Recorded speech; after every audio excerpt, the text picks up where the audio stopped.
panas, flu, dan batuk ini bisa diterapkan buat bayi, anak-anak, dewasa, sampai manula itu bisa dilakukan. Bedanya cuma di tekanannya aja. Kalau bayi mungkin 1 jari, kalau anak-anak gini doang. Sesuaikan dengan senyamannya dia. Kita akan melakukan terapi untuk panas, dan untuk panas itu kita akan terapi di area tengkuk, belikat sebelah kanan, belikat sebelah kiri, belikat sebelah kanan, sebelah kiri, lalu lambung. 4. Panas, ya. Kenapa kok panas bisa turun diginikan? Karena dengan ditotok seperti ini, darah lancar. Dengan darah lancar, saraf aktif, sehingga daya tahan tubuhnya meningkat. Ya, nah, ini untuk panas ya, tengkuk, belikat sebelah kiri, belikat sebelah kanan, dan area lambung. Ini kalau untuk panas. Kalau untuk batuk, belikat kanan kiri, lambung.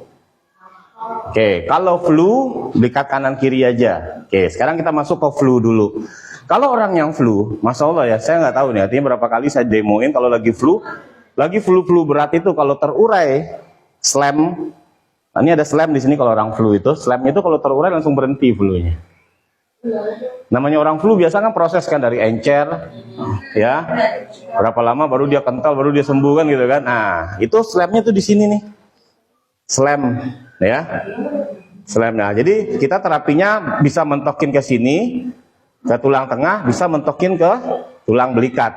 Pokoknya cari slam daerah sini. Anda tekan, benturkan ke tulang sebelah tengah atau tulang sebelah belikat. Udah rutinin gini aja, cari. Begitu juga orang yang kena COVID pasti di sininya slam semua tuh isinya. Itu yang kita urai. Kalau dia terurai berhenti dia. Ya, ini untuk yang flu. Kalau untuk yang batuk demam tadi udah kebayang lah ya. Tengkuk, belikat kanan kiri, lambung. 4 bagian. Benturkan sini, benturin ke sini, benturin ke sini, gitu ya.